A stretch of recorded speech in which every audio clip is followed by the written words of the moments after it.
Ya, bisa Polri hari ini akan melimpahkan tersangka Don Rito beserta seluruh barang bukti termasuk uang tunai dan emas hasil sitaan ke Kejaksaan Agung. Ya, pelimpahan tersebut merupakan bagian dari penanganan kasus dugaan tindak pidana pencucian uang yang berkaitan dengan perkara PT Asabri X Jampitsus. Polri hari ini akan melimpahkan Don Rito, tersangka kasus tindak pidana pencucian uang atau TPPU PT Asabri, termasuk barang bukti ke Kejaksaan Agung. Barang bukti tersebut merupakan temuan penyidik Polri di 12 lokasi, satu diantaranya rumah ex-Jampitsus Febri Adriansyah. Diketahui 3 kasus dugaan korupsi tersebut terkait batubara, Asabri, dan Krakatau Steel. 3 kasus itu sebelumnya ditangani Kortas Tipikor Polri dan Ditreskrimsus Polda Metro Jaya, kemudian dilimpahkan ke Kejaksaan Agung.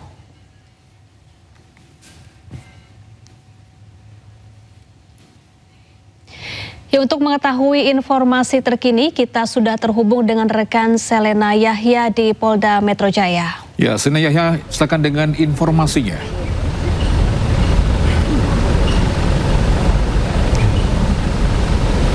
Ya, Togi dan juga Syafa, dapat kami informasikan untuk Korps Pemberantas Tindak Pidana Korupsi Polda Metro Jaya untuk hari ini memang akan melimpahkan kasus Don Rito ke Kejaksaan Agung di kemungkinan di siang hari nanti. Dan pelimpahan tersebut merupakan bagian dari proses penanganan kasus dugaan tindak pidana korupsi dan tindak pidana kasus pencucian uang yang menjerat Don Rito. Dan selain tersangka, nantinya penyidik juga akan melimpahkan barang bukti sejumlah uang dan juga emas yang saat ini masih berada di Polda Metro Jaya, yang kemudian akan diberikan ke Kejaksaan Agung begitu. Dan kemudian beberapa sejumlah uang ini dan juga sejumlah emas ini akan diberikan langsung ke Kejaksaan Agung dan akan ditangani oleh Kejagung. Dan dengan demikian memang pelimpahan yang diberikan dari Polda Metro Jaya menuju ke Kejaksaan Agung otomatis nantinya untuk penanganannya akan dilanjutkan dan juga penyelidikannya akan dilanjutkan oleh pihak dari Kejagung tersebut. Demikian info yang kami dapatkan, Togi dan juga Syafa, kembali ke Anda di studio. Baik, terima kasih Selena Yahya atas informasinya. Melaporkan langsung dari Polda Metro Jaya, Jakarta. Selamat bertugas kembali. Masyarakat berpenghasilan rendah tidak perlu mengeluarkan uang untuk mengurus sertifikat rumah. Ya, aturan itu bakal diterapkan dalam waktu dekat. Lalu siapa saja warga yang bisa mengurus sertifikat rumah secara gratis? Berikut liputannya. Bagi masyarakat berpenghasilan rendah, mengurus sertifikat rumah bisa jadi hal yang sulit dijangkau. Selain karena prosesnya yang rumit, biaya mengurus sertifikat juga relatif mahal. Tapi gini, masyarakat pendapatan pas-pasan tak perlu khawatir, karena mengurus sertifikat rumah bisa gratis asal memenuhi syarat 3 kelompok yang ditetapkan. Yang pertama, masyarakat yang mendapat bantuan bedah rumah. Kedua, masyarakat penerima program fasilitas likuiditas pembiayaan perumahan atau FLPP yang ingin menaikkan HGB menjadi SHM. Dan ketiga, kelompok masyarakat berpenghasilan rendah atau MBR yang membangun rumah secara mandiri. Support yang luar biasa dari Menteri ATR BPN bagi rakyat kecil, bagi wong cilik, ya, itu sertifikasi gratis digabungkan nanti dengan program BSPS, yaitu bedah rumah. Bagaimana yang bedah rumah itu juga nanti bisa diberikan sertifikasi secara gratis, ya, tentu akan dipilah-pilah oleh Pak Nusron. Nantinya penentuan kelompok masyarakat berpenghasilan rendah mengacu pada aturan Menteri PKP dan Data Kemensos. Dari Jakarta, Ade Firmansyah, iNews melaporkan.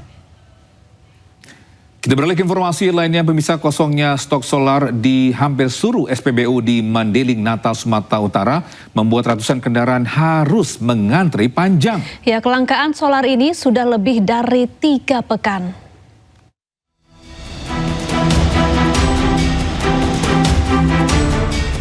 Antrean kendaraan mengular sepanjang 2 km di sebuah SPBU di Jalan Merdeka Panyabungan, Mandailing Natal, Sumatera Utara. Bahkan sejumlah kendaraan sudah mengantri lebih dari 4 jam hanya untuk mendapatkan solar dengan pembelian yang dibatasi maksimal Rp300.000 bagi setiap kendaraan.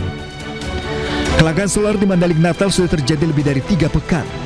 Namun hingga kini, Pertamina belum juga mendapatkan pasokan solar ke setiap SPBU. Kelangkaan membuat warga harus susah payah mendapatkan solar hingga aktivitas mereka terganggu.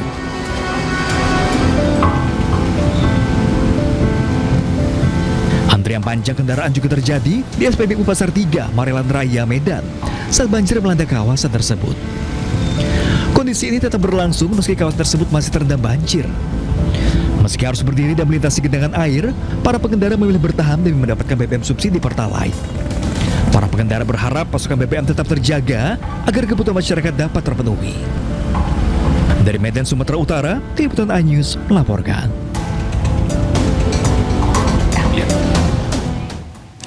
Pemirsa, tahun ajaran baru sekolah telah dimulai. Program makan bergizi gratis pun mulai beroperasi. Ya, imbasnya sejumlah harga bahan pokok kembali alami kenaikan harga di Jawa Barat.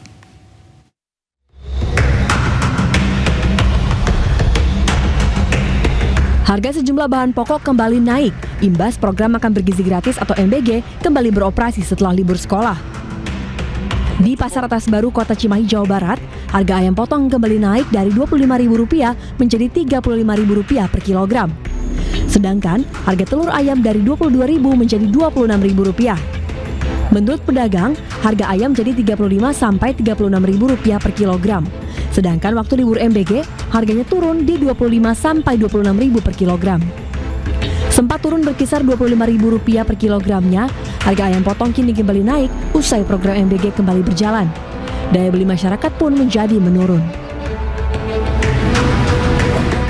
1 pekan setelah program makan bergizi gratis kembali beroperasi, harga sejumlah kebutuhan pokok juga kembali meroket, seperti sayuran di pasar tradisional Kiara Condong, Bandung. Harga sayuran yang biasanya stabil kini naik hingga 2 kali lipat.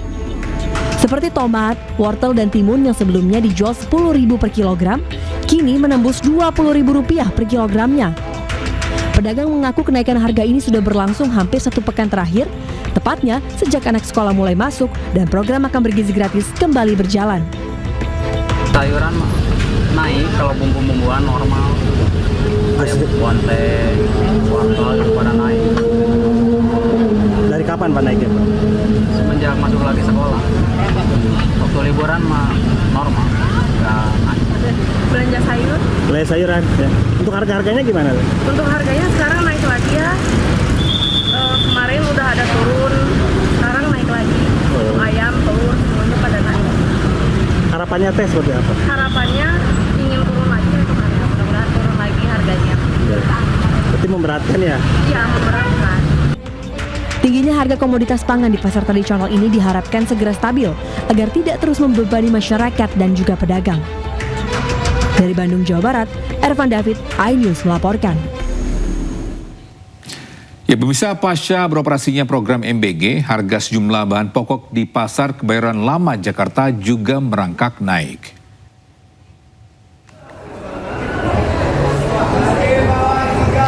Saat ini harga ayam potong Rp50.000 per kilogram yang semula sekitar Rp40.000. Sedangkan telur ayam kini dijual Rp28.000 per kilogram. Kenaikan juga terjadi pada sayuran. Harga mentimun misalnya melonjak dari Rp8.000 menjadi Rp20.000 per kilogram. Pedagang mengaku terpaksa menyesuaikan harga karena modal belanja dari distributor juga ikut naik. Apalagi permintaan bahan baku untuk kebutuhan dapur MBG meningkat.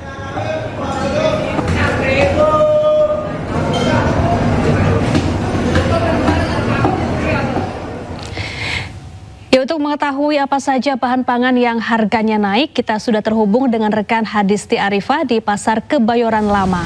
Ya, Hadisti, apa saja atau apa yang menjadi penyebab kenaikan harga sejumlah bahan pangan di sana naik? Yuk.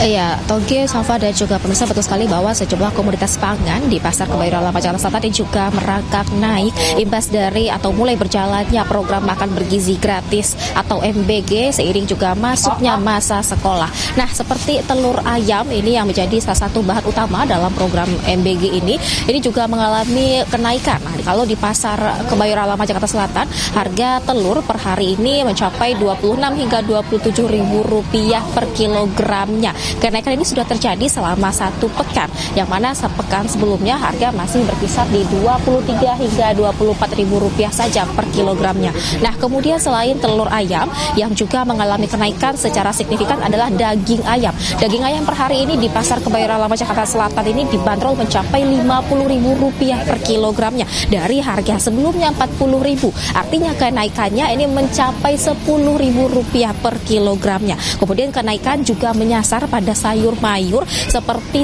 timun yang mengalami kenaikan atau melambung tinggi. Harga timun per hari ini di Pasar Kebayoran Lama Jakarta ini mencapai Rp20.000 per kilogramnya, Togi Syafa. Mana harga sebelumnya ini bisa dibeli di harga Rp8.000 saja, namun hari ini mencapai Rp20.000 per kilogramnya. Tentunya kenaikan ini menjadi keluhan bagi pedagang maupun juga pembeli. Mereka tentu berharap agar pemerintah bisa turun, bisa mengambil langkah yang konkret untuk dapat menstabilkan, untuk dapat kembali membuat harga lebih normal sehingga tidak menyulitkan pembeli ataupun juga pedagang. Nah, kemudian selain 3 bahan utama tadi, ada sejumlah bahan utama ini yang cenderung stabil dan juga normal, seperti cabai merah keriting per hari ini masih di harga Rp40.000 per kilogramnya. Kemudian untuk tomat masih di harga Rp14.000, kemudian kentang Rp18.000, dan untuk bawang merah di harga Rp40.000, sementara untuk bawang putih masih di Rp45.000.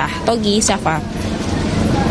Iya, terima kasih Hadisti Arifah langsung dari Pasar Kebayoran Lama Jakarta Selatan, dan selamat kembali bertugas.